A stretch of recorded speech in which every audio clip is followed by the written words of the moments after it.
टीपू सुल्तान सुल्तान फतेह अली साहब टीपू, जिन्हें आमतौर पर शेर मैसूर या मैसूर का बाग कहा जाता है, दक्षिण भारत में स्थित मैसूर साम्राज्य का शासक था। वह रॉकेट आर्टिलरी का अग्रणी था। उसने लोहे के आवरण वाले मैसूर के रॉकेट का विस्तार किया और फतहुल मुजाहिदीन नामक सैन्य मैनुअल को कमीशन किया।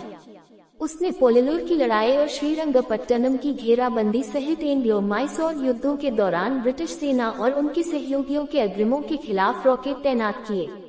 11 टीपू सुल्तान और उनके पिता हैदर अली ने अंग्रेजों के साथ अपने संघर्ष में 12 और मैसूर के अन्य आसपास की शक्तियों के साथ संघर्ष में फ्रांसीसियों के साथ गठबंधन में अपनी फ्रांसीसी प्रशिक्षित सेना का इस्तेमाल किया।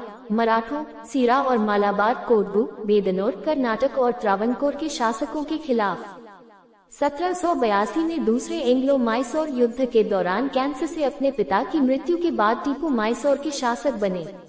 उन्होंने 1784 में मैंगलोर की संधि के साथ अंग्रेजों के साथ बातचीत की, जिसने युद्ध को यथास्थिति में समाप्त कर दिया।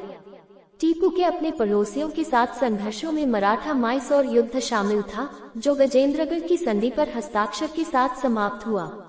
Tipu British east India company का दुश्मन बना रहा। उसने 1789 में ब्रिटिश सहयोगी त्रावणकोर पर हमला किया। तीसरे एंग्लो मैसूर युद्ध में उसे श्रीरंगपट्टनम की संधि करने के लिए मजबूर होना पड़ा, जिसके कारण उसे मालाबार और मैंगलोर सहित पहले से जीते गए कई क्षेत्रों को खोना पड़ा। चौथे एंग्लो मैसूर युद्ध में मराठों और हैदराबाद के निजाम द्वारा समर्थित ब्रिटिश ईस्ट इंडिया कंपनी के सैनिकों की एक संयुक्त सेना ने टीपू को हरा दिया। वह 4 मई 1799 को श्रीरंगपट्टनम के अपने गढ़ की रक्षा करते हुए मारा गया। टीपू ने अपने शासन के दौरान प्रशासनिक नवाचार भी पेश किए, जिसमें एक नई सिक्का प्रणाली और कैलेंडर 14 और एक नई भूमि राजस्व प्रणाली शामिल थी, जिसने मैसूर रेशम उद्योग के विकास की शुरुआत की। 15 उन्हें चन्नपटना खिलौनों के संरक्षण के लिए जाना जाता है। टीपू सुल्तान का जन्म 1 दिसंबर 1751 को बेंगलोर से लगभग 33 किलोमीटर 21 मील उत्तर में वर्तमान बेंगलोर ग्रामीण जिले के देवनहल्ली में हुआ था। उनका नाम अरकाट के संत टीपू मस्तान औलिया के नाम पर टीपू सुल्तान रखा गया था। अनपढ़ होने के कारण हैदर अपने सबसे बड़े बेटे को राजकुमार की शिक्षा देने और सैन्य और राजनीतिक मामलों से बहुत पहले ही परिचित कराने में बहुत खास थे। 17 वर्ष की आयु के बाद से टीपू को राजनयिक और सैन्य मिशनों का प्रभार दिया गया और उन्होंने अपने पिता हैदर को उनके युद्धों में सहायता की।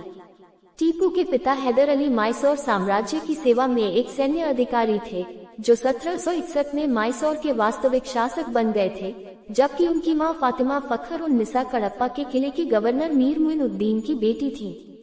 हैदर अली ने टीपू को उर्दू, फारसी, अरबी, कन्नड़, बेरी, कुरान, इस्लामी न्याय शास्त्र, घुड़सवारी, शूटिंग और तलवारबाजी जैसे विषयों में प्रारंभिक शिक्षा देने के लिए योग्य शिक्षकों की नियुक्ति की। टीपू सुल्तान को उनके पिता की सेवा में फ्रांसीसी अधिकारियों द्वारा सैन्य रणनीति का प्रशिक्षण दिया गया था। 15 वर्ष की आयु में प्रथम मैसूर युद्ध में अंग्रेजों के खिलाफ अपने पिता के साथ थे। उन्होंने 16 वर्ष की आयु में 1767 में कर्नाटक पर आक्रमण में घुड़सवार सेना की एक टुकड़ी की कमान संभाली। उन्होंने प्रथम एंग्लो मराठा युद्ध में भी भाग लिया।